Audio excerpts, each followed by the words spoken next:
মমতা বন্দ্যোপাধ্যায় কার দুধ খেয়ে সরকার চালাচ্ছে? মমতা বন্দ্যোপাধ্যায়ের বাবার হয়তো দুধ হতো। আমি বাপ কারোর বাপকে ছাড়ে না। এমন সময় আসবে এই মানুষগুলোই কিন্তু তাদেরকে ধরে জেরা করবে, তাদের ঘরে থাকা বন্ধ হয়ে যাবে। এই 2026 শেষ। মমতা ব্যানার্জি সরকার, মমতা ব্যানার্জি বিসর্জন হবে। এখন মানুষ মরার আগে টিএমসির নেতারা সেখানে পৌঁছে যাচ্ছে, কখন মরবে তার অপেক্ষা করছে, একটা চিঠি লিখে হাতে গুঁজে দিচ্ছে।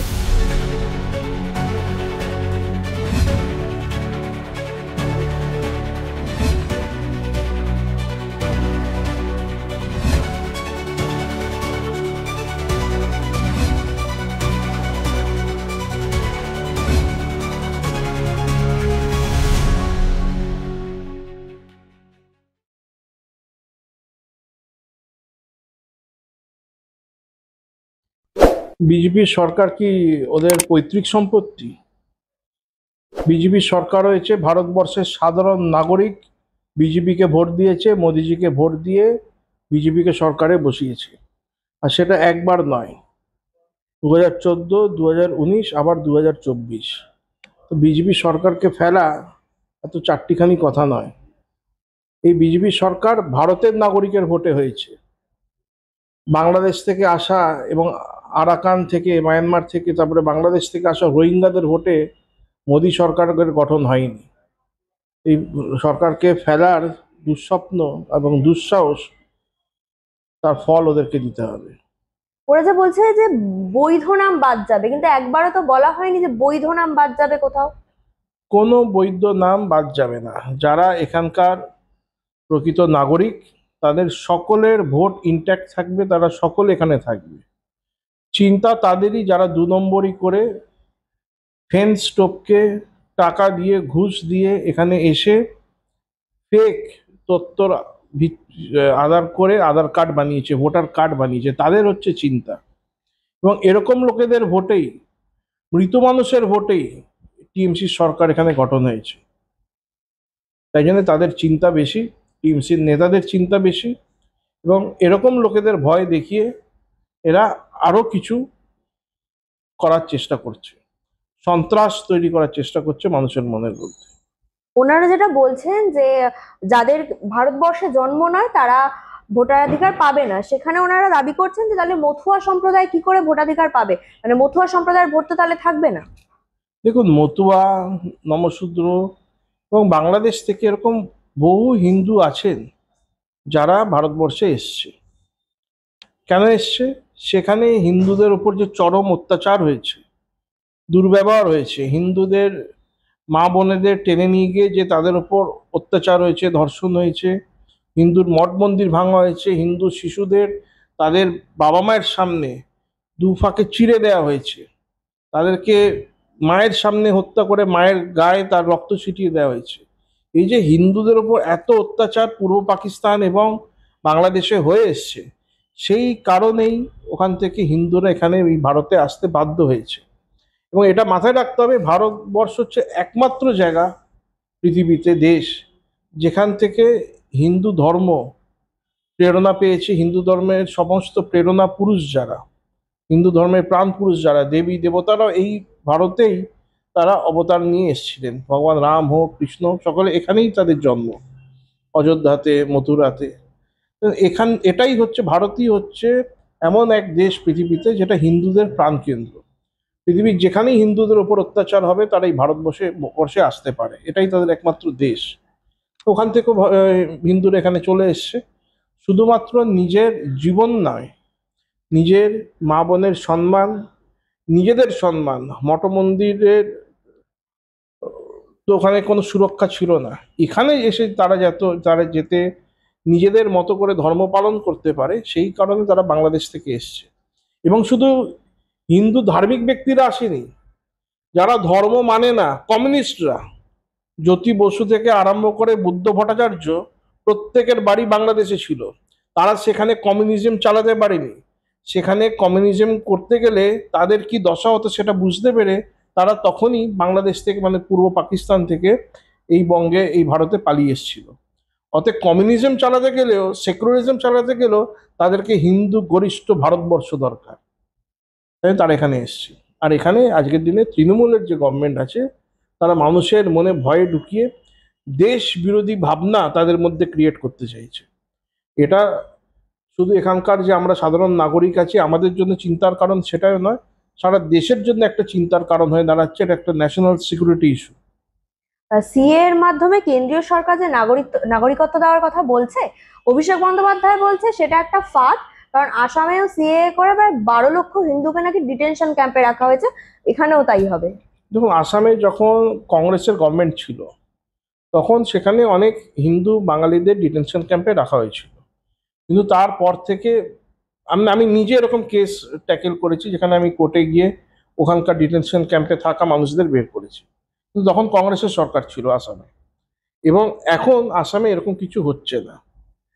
যারা ডিটেনশন ক্যাম্পে পাঠাচ্ছে তারা স্ক্যানারে আছে, কিন্তু এটা একদম গভর্নমেন্টের দিক দিয়ে, সেন্ট্রাল গভর্নমেন্ট এবং আসামের গভর্নমেন্ট থেকে একদম ক্লিয়ার যে যারা হিন্দু বাংলাদেশ থেকে কিংবা পূর্ব পাকিস্তান থেকে ভারতে এসছে তাদের কাউকে পুশব্যাক করা হবে না। তারা আমাদেরই এখানকার ভোটার, তারা আমাদের সিটিজেন, নাগরিক, তাদের কোনো চিন্তার কারণ নেই। এই ভয়টা অভিষেক বন্দ্যোপাধ্যায় এবং তার যারা লোকজন আছে, মমতা বন্দ্যোপাধ্যায়, এরা সব সাধারণ মানুষের মধ্যে, সাধারণ হিন্দুদের মধ্যে এই ভয়টা ঢোকাবার চেষ্টা করছে।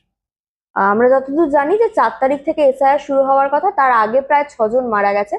কিন্তু তৃণমূল কংগ্রেস যেটা বলছে সেটা হচ্ছে যে এই 6 জন নাকি এসআইআর এর ভয়েই মারা গেছে, কারণ তারা বৈধ ভোটার ছিল, তাদের নাম বাদ দেওয়া হয়েছে। এরকম কোনো ব্যাপার নেই।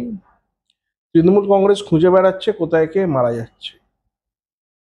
এমন একটা সময় ছিল যেখানে মানুষ মারা গেলে তাদের লাশ পড়ে থাকতো, এখন মানুষ মরার আগে টিএমসির নেতারা সেখানে পৌঁছে যাচ্ছে, কখন মরবে তার অপেক্ষা করছে, একটা চিঠি লিখে হাতে গুঁজে দিচ্ছে, সেটাকেই একটা ইস্যু করছে। এটা কিন্তু সাধারণ মানুষ বুঝছে, এটা টিএমসির নেতাদের কাছে স্পষ্ট হওয়া উচিত। সাধারণ মানুষ এটাকে বুঝতে পারছে, এবং পাপ কারোর বাপকে ছাড়ে না।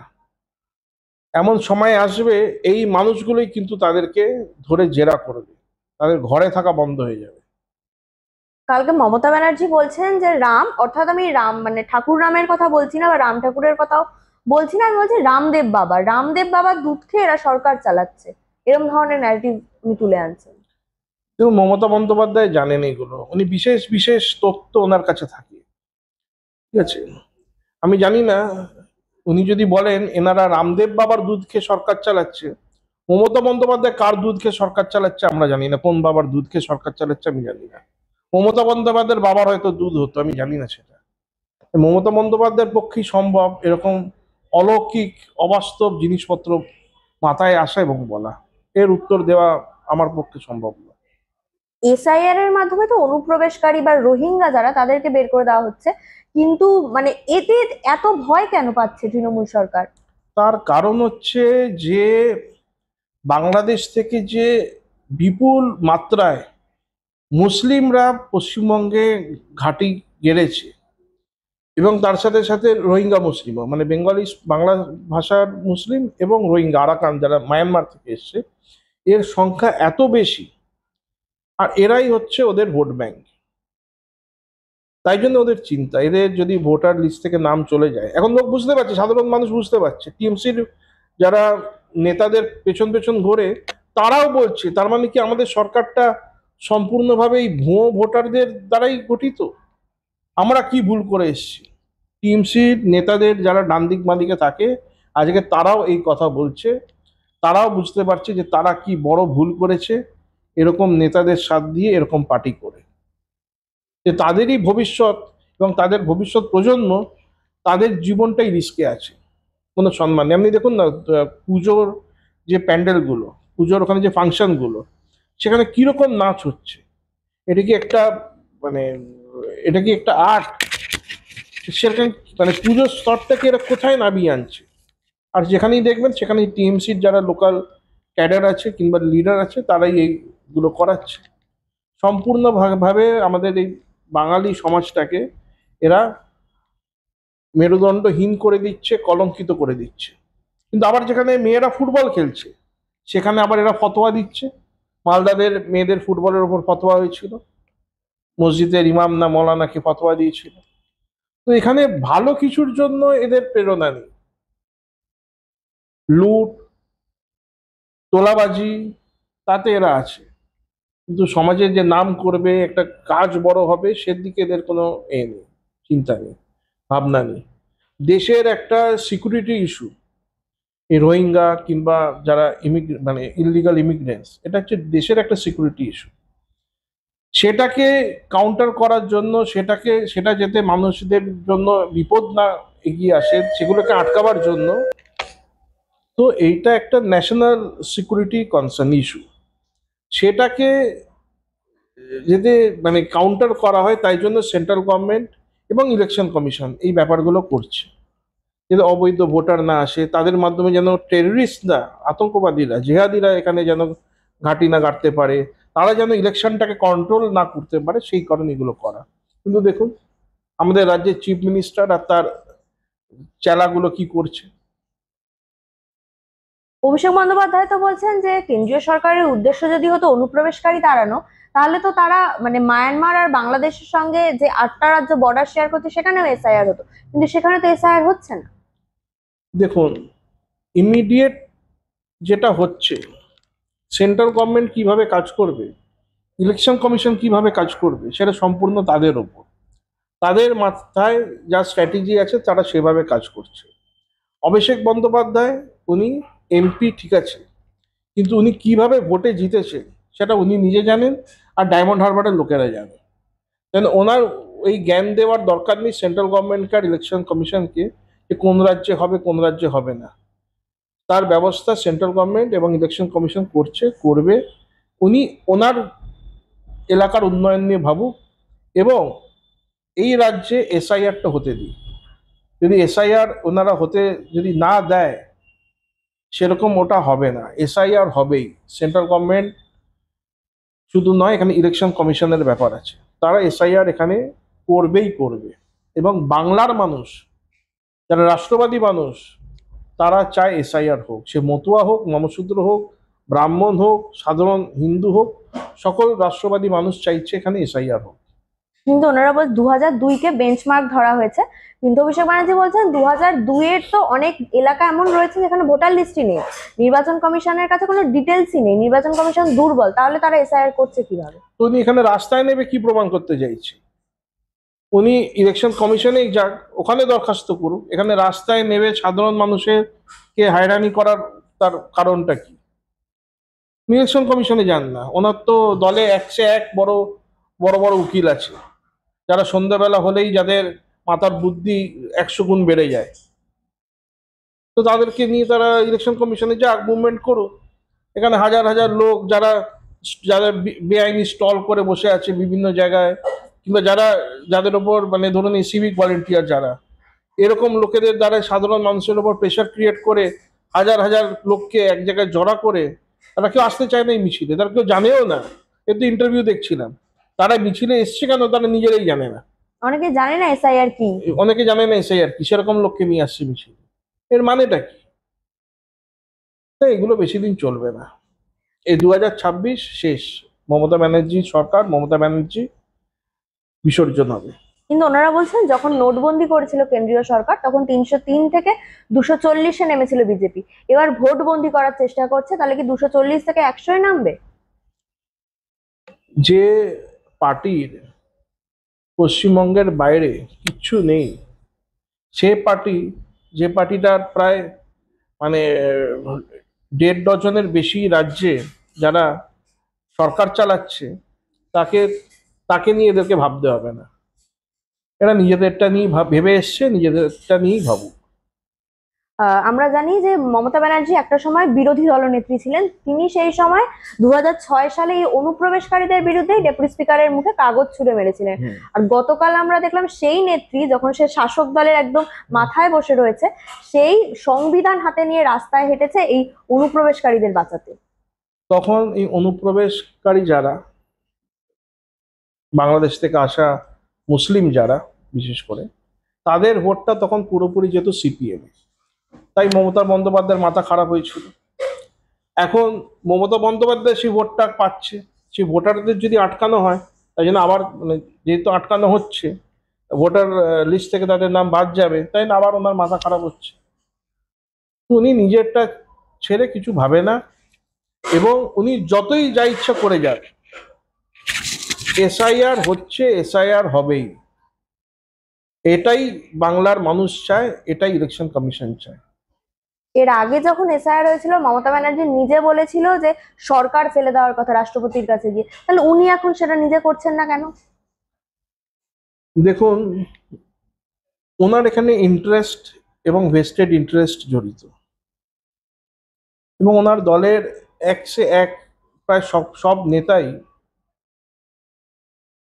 চাইছে না যে এসআইআর হোক।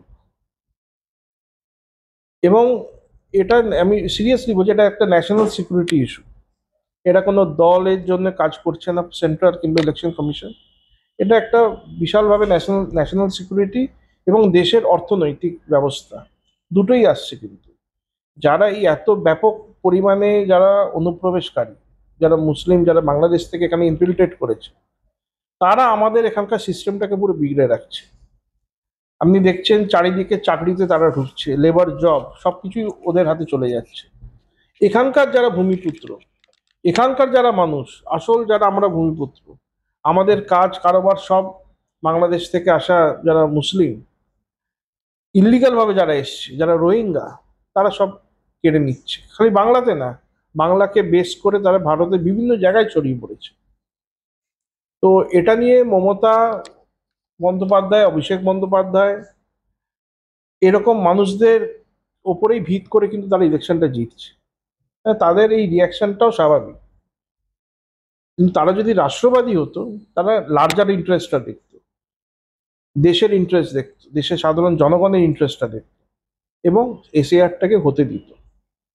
অভিষেক বন্দ্যোপাধ্যায় বলছেন এই মাটি যতটা মুসলিম ভাইদের ততটা হিন্দু ভাইদের, মানে উনি কি মিলিয়ে ফেলতে চাইছেন দুজনকে একসঙ্গে? উনি ওনার বাড়িটা অর্ধেক কাউকে দিয়ে দিক না, কোনো আশেপাশের দাড়ি টুপিওয়ালাকে ডেকে বাড়িটা অর্ধেক দিয়ে দিক, সেটা উনি দেবেন না। উনি কালীঘাটে কেন, উনি তো এসে রিপন স্ট্রিটে কিংবা পার্ক সার্কাসে একটা মুসলিম এলাকাতে ওনার ঘর বানিয়ে থাকতে পারে, সেটা উনি থাকবেন না। তো ওনারও মেয়ে আছে, উনিও, ওনারও সিকিউরিটি আছে। উনি জানেন কোন জায়গাতে উনি সিকিউর, ওটা উনি ভালো করে জানেন। আজকে উনি যাদেরকে নিয়ে মাতামাতি করছে, তারাই আগামী দিনে ওনাকে ছুঁড়ে ফেলে দেবে না, এই গ্যারান্টি অভিষেক বন্দ্যোপাধ্যায় দিতে পারবে না। আর ওনার যে এই কথা, এই জমিটা যতটা হিন্দুদের ততটাই মুসলিমদের, সেই বিষয়ে আমি কিছু বলতে চাই না। কিন্তু আমি এটা বলতে চাই যে উনি এই কথাটা মক্কায় গিয়ে বলতে পারবে কি? মক্কায় তো অমুসলমানদের প্রবেশ নিষেধ, উনি কি সেই কথা ওখানে বলতে পারবেন? কিন্তু এটা আমাদের ভারতবর্ষ, এখানে ভগবান রামও জন্মেছে, কৃষ্ণও জন্মেছে, এখানে কিন্তু সকলে সব জায়গায় যাচ্ছে, কাউকে কিছু জ্ঞান দিতে হয় না। কিন্তু উনি এই লেকচার উনি এখানকার মুসলিম ভাইদের দিতে পারবে যে তোমাদের মক্কায় মুসলিমদের যত অধিকার, আমাদের হিন্দুদেরও তত অধিকার, চলো ওখানে যাই, ওখানে একটা আমি ক্যাম্প করে আসি। কিংবা মক্কার চারিদিকে আমরা যেমন ক্লকওয়াইজ ঘুরি, সেখানে লোক অ্যান্টি ক্লকওয়াইজ ঘোরে, আমরা গিয়ে সেখানে 4 পাক মেরে আসি, 7 পাক মেরে আসি, বলতে পারবে? পারবে না। তার মানে বিশেষ সম্প্রদায়কে বাঁচানোর জন্যই এসআইআর এর বিরোধিতা করা হচ্ছে? বিশেষ সম্প্রদায়কে বাঁচানোর জন্য শুধু নয়, নিজেরা বাঁচবার জন্য। কারণ এই বিশেষ সম্প্রদায় তাকে বাঁচিয়ে রেখেছে, তাই এরা বিশেষ সম্প্রদায়কে বাঁচিয়ে রাখতে চায়। মমতা ব্যানার্জি বলছেন যে এসআইআর যদি ইলেকশনের পর হয় তাহলে আমি সব রকম সাহায্য করব, কিন্তু এসআইআর ইলেকশনের পর হয়ে লাভটা কি হবে? কোনো লাভ নেই, পাগলের পাগলামি। এসআইআরটা তো ইলেকশন কেন্দ্রিক, এটা ইলেকশনের জন্যই তো এসআইআরটা করা হচ্ছে, ইলেকশনের পরে করে লাভ কি? তো মানে এই কথার কি জবাব হবে? এ তো ওই অং মং চং এর মতো কথা। কারণ আমাদের রাজ্যে প্রতি 1.5 বছর অন্তর অন্তর ভোট হয়, সেটা লোকসভা, বিধানসভা, পঞ্চায়েত সব মিলিয়ে, তাহলে কোন ইলেকশনের পর এসআইআর করা হবে? না, উনি হয়তো এই যে বিধানসভা ইলেকশনটা আসছে এটাকে মাথায় রেখে বলছেন যে এটা একবার হয়ে যাক, তারপরে তো আমি আমার বুঝে নেবো। কিন্তু এখানেই উনি জানেন ওনার সরকার উল্টে যাবে, এসআইআর হয়ে গেলে টিএমসি গভর্নমেন্ট চলে যাবে, এটা উনি জানেন। আর একবার টিএমসি গভর্নমেন্ট চলে গেলে পঞ্চায়েত টঞ্চায়েত সব উল্টে যাবে, 80% উল্টে যাবে। তাই জন্য ওইগুলো ভেবে ওনার নাইট মেয়র হচ্ছে, দুঃস্বপ্ন দেখছেন, উনি ঘুমোতে পারছেন না। তাই জন্য এরকম পাগলা, মানে চরম পাগলামিতে নেমে এসছেন উনি। একদম শেষ প্রশ্ন, অভিষেক বন্দ্যোপাধ্যায় বলছেন আগামী নির্বাচনের যে লড়াই, সেটা মমতা ব্যানার্জিকে মুখ্যমন্ত্রী করার লড়াই নয়, সেটা হচ্ছে বিজেপিকে শূন্য করার লড়াই। এবার মানে মমতা বন্দ্যোপাধ্যায় মুখ্যমন্ত্রী হবেনও না, টিএমসির কেউ মুখ্যমন্ত্রী হবে না, এখানে বিজেপির সরকার আসছে। এটা মানুষ এই ডিসিশনটা নিয়ে নিয়েছে এবং সেরকমই ট্রেন্ড আমরা দেখতে পাচ্ছি। আর এরা যত মানুষের ওপর অত্যাচার করবে তত মানুষ আরো বিজেপি মুখী হবে। এবং শুধু তো মানুষ নয়, ঠাকুরদের ওপরও, ঠাকুর দেবতার ওপর অত্যাচার চলছে, মূর্তি ভাঙতে দেখেছি আমরা। দেখুন, আমরা মূর্তি ভাঙতে শুনেছি এবং সোশ্যাল মিডিয়াতে দেখেছি, যেগুলো আমরা বাংলাদেশে হয়ে আসছে, পাকিস্তানে হয়ে আসছে, তার আগে 1300-1400 বছর আগে কাবাতেও হয়েছে। কিন্তু এখানে যারা মূর্তি ভাঙছে, এটাও ঠিক পুরো নয় যে এখনই এখানে মূর্তি ভাঙছে। মূর্তি ভাঙার কাজ এখানে টিএমসি জবে থেকে সরকারে এসছে কম বেশি হয়ে আসছে। এখন এই ম্যাটারগুলো রিপোর্ট হতে আরম্ভ করেছে, মানুষের চোখের সামনে আসতে আরম্ভ করেছে এবং মা কালীকে প্রিজন ভ্যানে ঢোকাচ্ছে। ঠিক আছে, আজকেই নর্থ বেঙ্গলে কোথায় একটা বোধহয় শনি ঠাকুরের মুন্ডু ভেঙে দিয়েছে। যারা এই ক্রাইমগুলো করছে তারা সাজা পাচ্ছে না, যার ফলে কি হচ্ছে, ওরা আরো এই কাজগুলো করার জন্য আরো মোটিভেটেড হচ্ছে। এগুলো এক প্রকারে ওদেরকে আরো আশকারা দিচ্ছে পশ্চিমবঙ্গ সরকার এবং পশ্চিমবঙ্গ পুলিশ, এই জিহাদিগুলোকে না ধরে, তাদেরকে পানিশ না করে। তো এর ফল তো এদের ভোগ করতে হবে। কিন্তু আমার একটা ভাবনা চিন্তা আছে যে ভগবানের ওপর যদি কোনো আক্রমণ হয়, তার বদলা ভগবানদের ভক্তদের নেওয়া উচিত। যারা মা কালীর ভক্ত, তাদের প্রয়োজন, তাদের দরকার হচ্ছে, করণীয় হচ্ছে তারা যেন সেই বদলাটা নেয়। যারা মা কালীর মূর্তি ভেঙেছে তাদের থেকে তাদের ওপরে বদলা, তাদের থেকে বদলা, এবং যে সরকার এখানে এটা হতে দিচ্ছে তাদের ওপরে বদলা। এবং যেমন কোনো মানে মসজিদের কোনো পার্টি থাকে না, কোনো মসজিদ কোনো মুসলিম লিডার বলে না এটা আমার মসজিদ, সেরকমই হিন্দুদের এটা ভাবনা চিন্তা করা উচিত যে কোনো পুজো কোনো পলিটিক্যাল লিডারের পুজো নয়। পুজো মানে সকল হিন্দুর পুজো, সব পলিটিশিয়ানসদের পুজো, সে যে পলিটিক্যাল পার্টিরই হোক, সে হিন্দু মানেই তার পুজো। এবং একটা পুজোর ওপরে আঘাত মানে, একটা জায়গাকার মা কালীর মূর্তি ভাঙা মানে প্রত্যেক মা কালীর মূর্তির, প্রত্যেক মা কালীর ভক্তর অপমান হয়েছে। যেদিনকে হিন্দুরা এটা বুঝতে পারবে, এটা শিখবে, আর এটাই বাস্তব। এক জায়গাকার মা কালীর মূর্তি ভাঙলো, সেখানকার ভক্তরা যদি শুধু দুঃখ পায়, বাকি জায়গাকার ভক্তরা যদি কোনো কষ্ট না পায়, এইভাবে হিন্দু সমাজও চলতে পারে না। তাই জন্য আপনাদের এই চ্যানেলের মাধ্যমে আমি বলতে চাই যে কাকদ্বীপে যে মা কালীর মূর্তি ভেঙেছে, সেটা শুধু কাকদ্বীপের মা কালীর মূর্তির অপমান হয়েছে সেটা নয়, কালীঘাটের যে মা কালী আছে, দক্ষিণেশ্বরের যে মা কালী আছে, তাদের সেই কালী ঠাকুরের যারা পুজো করে তাদেরও মনে কষ্ট হওয়াটা উচিত, তাদের মনে রাগ হওয়াটা উচিত। সমস্ত মা কালীর ভক্তদের এক হয়ে এই সরকারকে ফেলে দেওয়া দরকার। মা কালী যেরকম ভাবে রক্তবীজের সংহার করেছিলেন, সেরকম মা কালীর ভক্তরা এখানে এখন যারা রক্তবীজ আছে তাদেরকে গদি থেকে ফেলে দিক, সেই কাজটা এক হয়ে করুক। এটাই আজকের দিনে মা কালীর এবং ভগবানের কাজ। অসংখ্য ধন্যবাদ। ধন্যবাদ।